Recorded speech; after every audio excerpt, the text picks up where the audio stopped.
언젠가 한 글에서 설날의 어원에 대해서 설명한 글을 보았던 적이 있습니다. 우리말로 설이라고 하면 몇 가지 의미가 있는데 먼저 첫 번째, 설이라고 하는 의미 속에는 낯설다라고 하는 뜻이 있다고 합니다.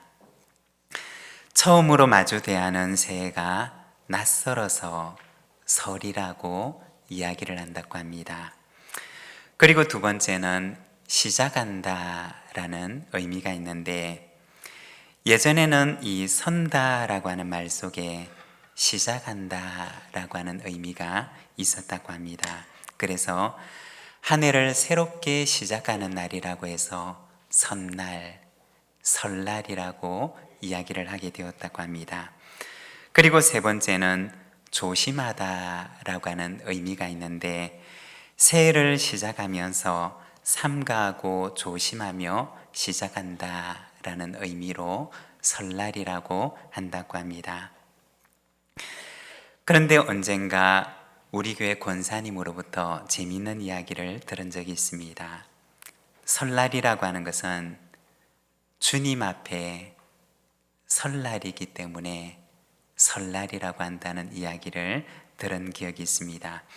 저는 이 가운데 마지막에 있는 말이 제일 마음에 와닿습니다. 우리가 매해 설날을 맞이할 때마다 주님 앞에 설날이 한 해 한 해 더 가까이 다가오게 됩니다. 낯설고 새로운 한 해를 시작하는 설날을 맞아 주님 앞에 설날을 기대하면서 조심스럽게 그리고 기대하는 마음으로 이 한 해를 열어가는 저와 여러분의 삶이 되시기를 바랍니다. 우리가 지난 5주 동안에는 올해의 표가 되는 배우고 성장하는 교회라는 주제를 가지고 말씀을 함께 묵상을 했습니다. 오늘은 마지막으로 디모데후서 4장 말씀을 통해서 배우고 성장하는 교회, 때를 얻든지 못 얻든지 항상 힘쓰라는 제목을 가지고 오늘 말씀을 함께 묵상을 하고자 합니다. 우리가 지난 몇 주 동안 함께 나누었던 것처럼 디모데후서는 바울이 보냈던 마지막 편지입니다. 사도행전에 보게 되면 바울은 1차 전도 여행 때 루스드라 지방을 전도하면서 디모데와 디모데의 가정에게 복음을 전하고 그 가정을 얻게 됩니다. 그리고 2차 전도 여행 때 이 지역을 다시 방문하면서 이 디모데가 바울의 전도 여행의 일원이 되어서 함께 합류하게 되는데, 바울의 서신들을 보게 되면 언제나 바울 곁에는 이 디모데가 함께 있었던 것을 기록을 하고 있습니다. 그리고 제일 힘든 곳, 제일 어려운 곳에는 바울이 이 디모데를 보내고 있는 모습을 보여주고 있습니다. 그렇게 해서 디모데가 보냄을 받았던 곳은 바로 에베소 교회였습니다. 에베소 교회에서 여러 어려움들을 극복하고 또 교회를 세워가는 일을 하고 있는 디모데에게 바울이 편지를 보내게 되는데, 그 편지가 바로 디모데전서와 디모데후서입니다. 그런데 두 번째 편지인 이 디모데후서를 보낼 때는 바울에게 닥친 모든 상황들이 변해 있었습니다. 바울은 로마 감옥에 갇히게 되었고, 그리고 바울은 자신이 이곳에서 다시 나갈 수 없으리라고 하는 것을 직감적으로 알게 됩니다. 그리고 디모데에게 마지막 편지를 보내는데, 이것이 오늘 우리가 읽고 있는 이 디모데 후서입니다. 우리가 운동 경기 가운데 육상 종목에 릴레이 달리기라고 하는 종목이 있습니다. 4명의 선수가 달리기를 하는데, 먼저 앞선 선수가 달리기를 마치고 나면 그 다음 선수에게 바통을 이어주게 됩니다. 그리고 그 선수는 또 그 바통을 이어받아서 달리기를 하다가, 그리고 마지막에는 또 그 다음 선수에게 그 바통을 이어주게 됩니다. 마치 그와 같이 자신에게 주어진 경주를 최선을 다해서 달렸던 선수가 그 다음 선수에게 바통을 이어주는 것처럼 바울은 자신이 달려왔던 경주의 끝에서 디모데에게 바통을 이어주면서 마지막 부탁을 하고 있는 것입니다. 바울의 마지막 부탁은 무엇이었을까요? 바울의 마지막 권면은 어떤 것이었을까요?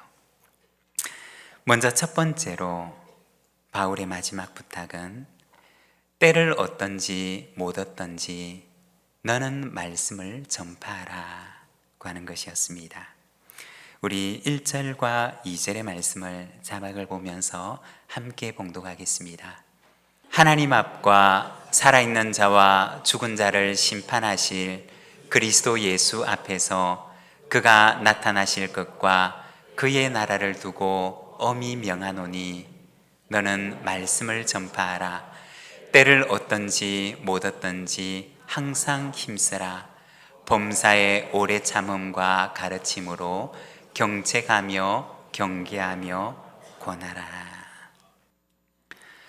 바울의 마지막 부탁은 너는 말씀을 전파하라 고 하는 것이었습니다. 디모데가 목회를 하고 있는 에베소 교회의 상황을 보게 되면 잘못된 가르침을 전하는 자들이 들어와서 거짓된 가르침들로 에베소 교회를 큰 어려움에 맞들여 놓고 말았습니다. 디모데에게 주어졌던 사명은 무엇이었느냐? 교회에 바른 가르침을 전해서 다시 에베소 교회를 건강하게 세워놓는 것이었습니다. 이 일을 위해서 디모데가 힘쓸 것을 바울은 부탁하고 있는 것입니다. 때를 얻든지라고 하는 말은 원어 성경에 보면 유카이로스라고 하는 단어를 사용하는데 이 말은 좋은 때, 적절한 때, 편리한 때라는 의미를 지닌 말입니다. 때를 얻든지 못 얻든지 라고 하는 말은 복음을 전하기에 좋은 여건이나 환경이 조성되지 않을 수도 있음을 말하는 것입니다. 이 말은 거짓된 가르침에 미혹된 사람들이 디모데가 가르치는 그 가르침을 좋아하지 않을 수도 있다라고 하는 말인 것입니다. 3절과 4절에 보면 그들의 미혹된 가르침에 대해서 말을 하는데 때가 이르리니 사람이 바른 교훈을 받지 아니하며 귀가 가려워서 자기의 사욕을 따를 스승을 많이 두고 또 그 귀를 진리에서 돌이켜 허탄한 이야기를 따르리라고 합니다. 마지막 때의 사람들이 어떤 특징을 가지게 될지에 대해서 이야기를 하는데 그들은 귀가 가려워서 자신의 사욕을 따를 스승을 많이 두게 될 것이라고 이야기를 합니다. 이 말을 조금 더 쉽게 표현을 하자면 그들의 귀를, 그들의 가려운 귀를 시원하게 해줄 자신의 욕심을 채울 이야기들에 귀를 기울일 것이라고 하는 말인 것입니다. 자신의 사욕을 따를 스승을 많이 두고 라고 하는 말의 의미입니다. 바울은 디모데에게 당부하기를 오래 참음과 가르침으로 경책하며 경계하며 권하라고 말을 합니다. 여기서 경책하다라고 하는 말은 잘못된 가르침을 지적하라고 하는 말입니다. 그리고 그것을 책망하고 그 잘못을 교정하라고 하는 말입니다. 잘못된 가르침을 전하는 거짓 교사들의 가르침에 대한 말인 것입니다. 그리고 경책하다라고 하는 말은 책망하다라는 의미입니다. 순종하지 못하는 것, 불순종하는 것에 대해서 책망할 것을 말합니다. 그리고 권하다는 것은 성도들이 가야 하는 올바른 길을 가르치는 것을 말하는 것입니다.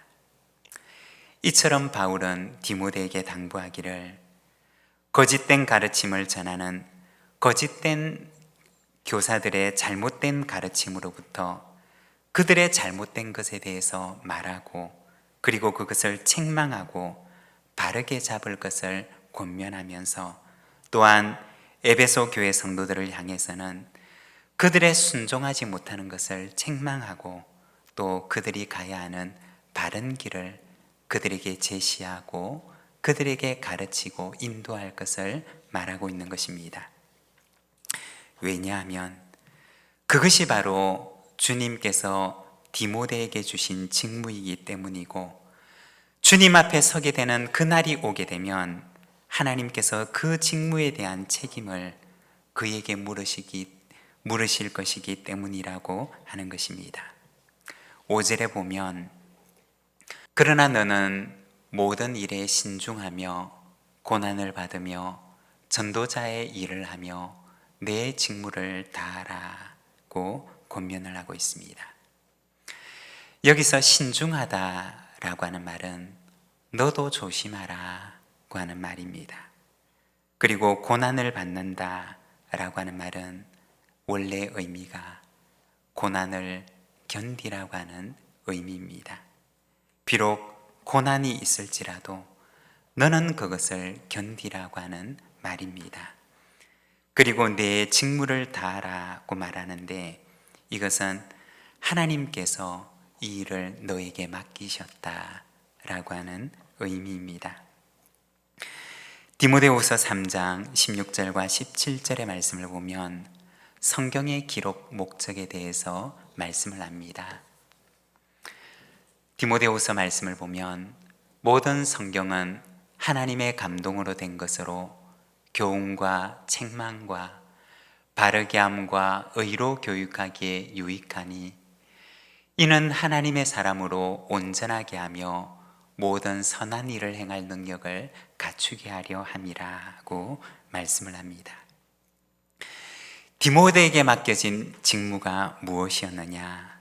그것은 하나님께서 그에게 맡기신 에베소 교회 성도들을 하나님의 사람으로 온전하게 준비시키는 것이었습니다. 그래서 그들을 선한 능력을 행할 수 있는 사람으로 그들을 준비시키는 것, 그것이 바로 하나님께서 디모데에게 맡기신 직무였던 것입니다. 그러면 선한 능력의 사람이란 어떤 사람일까요? 그는 나이가 젊은 사람도 아니고 나이가 많은 사람도 아니고 하나님 앞에 자기를 드릴 준비가 된 사람을 가리키는 것입니다. 하나님의 선한 사업에, 하나님의 선한 일에, 하나님의 그 놀라운 일에 자기를 드릴 준비가 되어 있는 사람, 바로 그 사람이 선한 능력의 사람인 것입니다. 우리 부산진 교회 가운데도 하나님의 그 선한 일을 위해서 자신을 드릴 준비가 되어 있는 선한 능력의 사람들이 가득하게 일어나게 되기를 소망합니다. 그리고 두 번째, 바울의 마지막 권면은 나는 전제와 같이 부어졌다 라고 하는 것입니다. 6절과 7절의 말씀을 우리가 자막을 보며 함께 봉독하겠습니다. 전제와 같이 내가 벌써 부어지고 나의 떠날 시각이 가까웠도다. 나는 선한 싸움을 싸우고 나의 달려갈 길을 마치고 믿음을 지켰으니. 여기에 보면 전제라고 하는 제사에 대해서 말씀을 하는데 민수기 15장 5절에서 7절까지 말씀을 보면 이 전제에 대해서 이야기를 하고 있습니다. 민수기 말씀을 보면 번제나 다른 제사로 드리는 제물이 어린 양이면 전제로 포도주 4분의 1 흰을 준비할 것이요 순양이면 소제로 고운 가루 10분의 2에 기름 3분의 1 흰을 섞어 준비하고 전제로 포도주 3분의 1 흰을 들여 여호와 앞에 향기롭게 할 것이요. 여기 보면 여러 가지 제사의 방법이 나오는데, 번제라고 하는 제사는 태워서 드리는 제사의 방법을 가리키는 것입니다. 그리고 이어서 나오는 전제라고 하는 제사는 어떤 제사냐? 번제로 드리는 그 제물 위에다가 포도주와 같은 것을 부어서 드리는 제사의 방법을 가리키는 것입니다.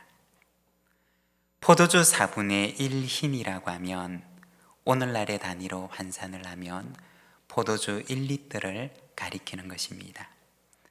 포도주 3분의 1 흰이라고 하면 오늘날의 단위로 포도주 1.2리터에 해당하는 양을 가리키는 것입니다.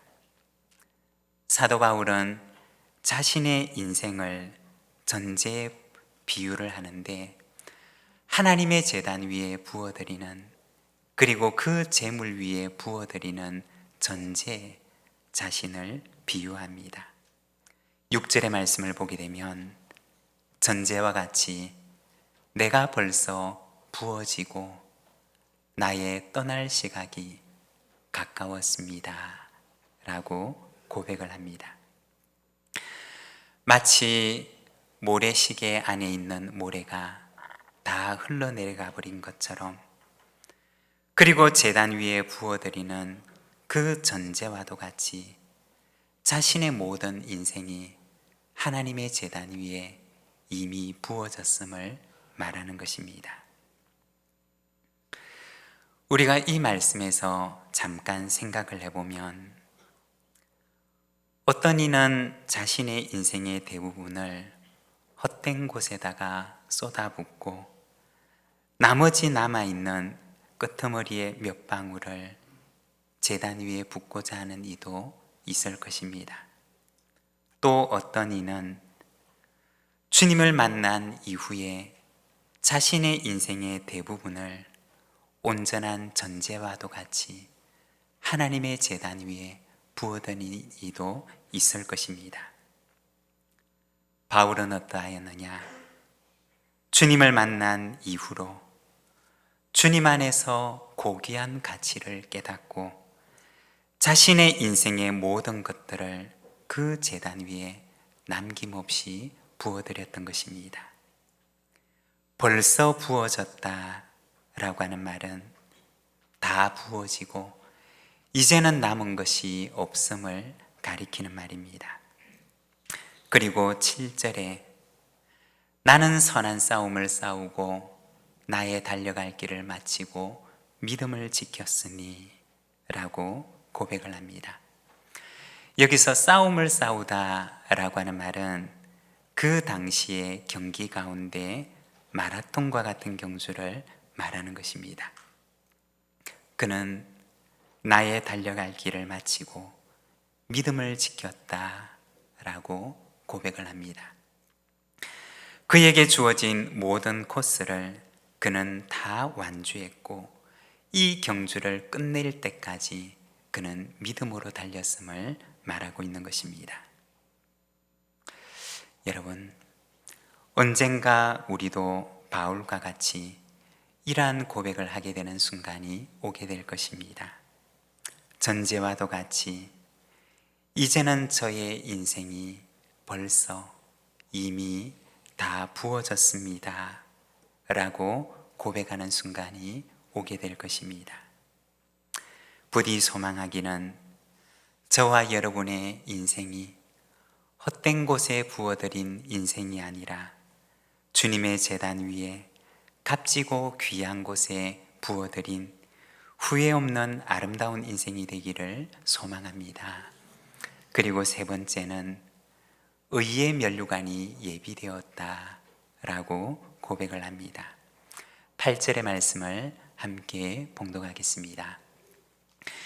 이제 후로는 나를 위하여 의의 면류관이 예비되었으므로 주 곧 의로우신 재판장이 그날에 내게 주실 것이며 내게만 아니라 주의 나타나심을 사모하는 모든 자에게도니라.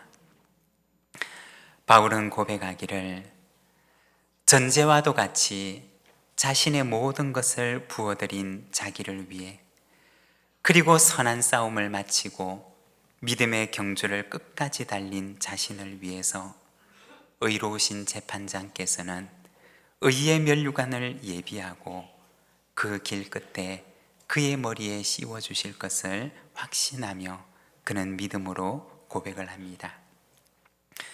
우리가 바울의 삶을 보게 되면 그는 선한 싸움을 싸우고 믿음의 경주를 달립니다.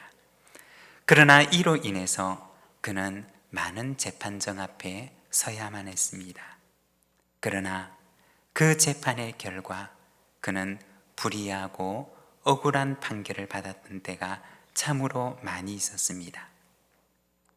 그러나 그는 고백하기를 주님 앞에 서게 되는 그날이 오게 되면 의로우신 재판장께서는 그가 달려왔던 그 길에 대하여서 잘했다 칭찬할 것이고, 그리고 그의 머리 위에는 의의 면류관을 씌워주실 것임을 그는 기대하며 고백하고 있는 것입니다. 여러분, 오늘 우리는 어떤 경주를 달리고 있습니까? 주님을 위해 당했던 수고가 있었습니까? 주님을 위해 당했던 고난이 우리의 지난 날에 있었습니까? 사람들은 비록 그것을 알아주지 않는다 할지라도, 그러나 주님 앞에 서게 되는 날에는 의로우신 재판장께서 우리의 지난 날의 그 수고와 고난을 모두 알고 기억하고 계시며 주님 앞에 서게 되는 그날 잘했다고 칭찬하시고 우리를 위해서 예비하신 그 영광의 면류관을 우리의 머리 위에 씌워주시는 그날이 반드시 오게 될 줄로 믿습니다. 주님 앞에 설 날이 또 한 걸음 우리 앞으로 다가왔습니다. 바른 복음의 말씀 위에 가르치고 배우며 전제와도 같이 주님의 제단 위에 나를 온전히 부어드리며 주님 앞에 서는 날 우리를 위하여 예비된 영광의 면류관을 받는 저와 여러분, 우리 부산진교회 모든 믿음의 가족들이 되시기를 바랍니다. 오늘 우리에게 주신 말씀을 생각하며 우리 함께 응답의 기도로 하나님 앞에 나가겠습니다.